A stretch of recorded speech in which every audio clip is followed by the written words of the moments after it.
अस्सलाम वालेकुम dear friends. आज हम आपको कायनात के दिलकश सफर पे ले जाएंगे जिसमें हम सूरज और सूरज की आखिरी हद तक जो भी रीजन्स आते हैं उन सब के बारे में बात करेंगे। यानी मरकरी से लेकर प्लूटो और प्लूटो के बाद जो भी रीजन्स आते हैं उन सब रीजन्स के बारे में हम इस वीडियो में बात करेंगे। और उसके अलावा हम बबल लाइक स्ट्रक्चर का जो एक रीजन है उसके बारे में भी बात करेंगे, मगर इस वीडियो में आगे। तो इसलिए इस वीडियो को पूरा देखिए। तो चलो शुरू करते हैं।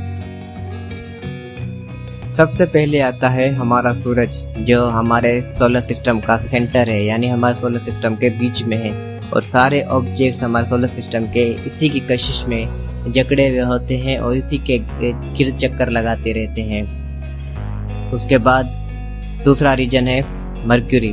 मरकरी सूरज के सबसे करीबी प्लेनेट है, यानी पहला नंबर प्लेनेट है जो सूरज के सबसे करीबी प्लेनेट है, और ये सबसे छोटा प्लेनेट भी यही है।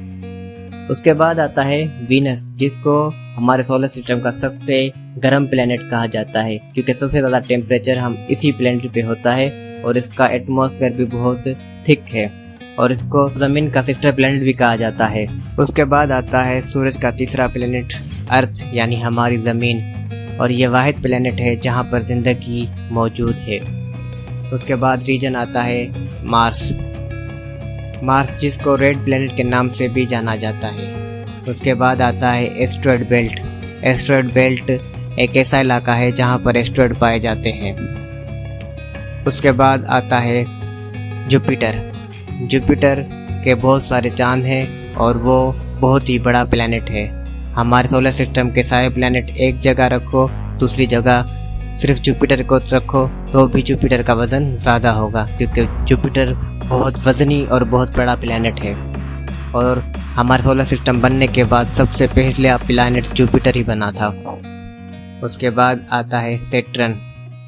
सैटर्न जो अपनी रिंग्स की वजह से जाना जाता है। इसके पास 4 रिंग्स हैं जो दूर से एक रिंग की शक्ल में बहुत नुमाया नज़र आती है और टेलीस्कोप से भी उस रिंग को देखा जा सकता है। उसके बाद आता है यूरेनस, और यूरेनस अपने टिल्ट की वजह से जाना जाता है, यानी झुकाव की वजह से जाना जाता है। ये एक वाहिद सैयारा है जिस पर दिन और रात नहीं होती।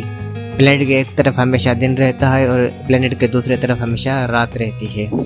उसके बाद आता है हमारा नेपच्यून, जो के अंधेरों में गुम है, यानी उस पर सूरज की रोशनी नाक के बराबर पहुंचती है और वो सबसे आखिर का प्लेनेट है।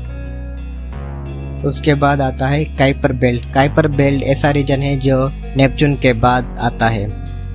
इस पे आइसी ऑब्जेक्ट्स पाए जाते हैं, प्लूटो समेत। उसके बाद आता है स्कैटर्ड डिस्क। स्कैटर्ड डिस्क एक ऐसा रीजन है जो काइपर बेल्ट के बाद आता है, जिसमें बहुत सारे कॉमेट और आइसी ऑब्जेक्ट्स पाए जाते हैं और काफी सारे ड्वार्फ प्लेनेट भी वहां पे पाए जाते हैं। उसके बाद आता है हीलियोस्फीयर।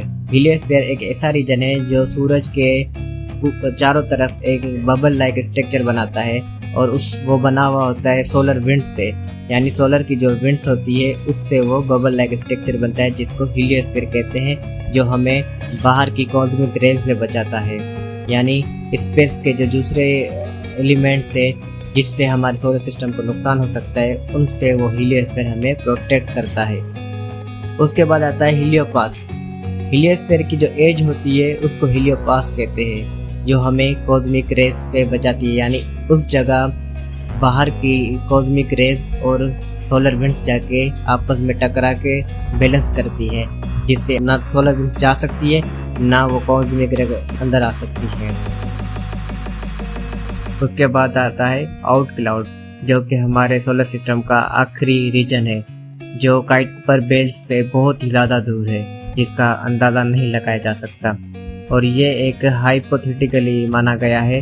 अब तक उसको ऑब्जर्व नहीं किया गया, मगर साइंसदान का मानना है कि साइंटिफिक मॉडल के हिसाब से ये मौजूद है वहाँ पर। उसके बाद शुरू होता है प्रोक्सिमा सेंटोरी, जो कि हमारे पड़ोसी सितारा है, उसका रीजन, जो कि हमसे 4.2 लाइट ईयर दूर है, यानी हमारे सूरज से लेकर वहां तक पहुंचने के लिए हमें 4 लाइट ईयर चाहिए, वो भी अगर हम स्पीड ऑफ लाइट से जाएंगे, यानी रोशनी की रफ्तार से जाएंगे। हमारा सूरज, हमारा सितारा और हमारा करीबी सितारा प्रोक्सिमा सेंटोरी, ये दोनों गैलेक्सी मिल्की वे से ताल्लुक रखते हैं। मिल्की वे हमारी गैलेक्सी है जिसमें बिलियंस ऑफ स्टार्स मौजूद है। आज के लिए बस इतना ही। वीडियो में हम मज़ीद स्पेस के बारे में इंफॉर्मेशन हासिल करेंगे, इसलिए हमारी वीडियो देखते रहें और हमारे चैनल को सब्सक्राइब करें। अपना बहुत सारा ख्याल रखिएगा। अल्लाह हाफिज़।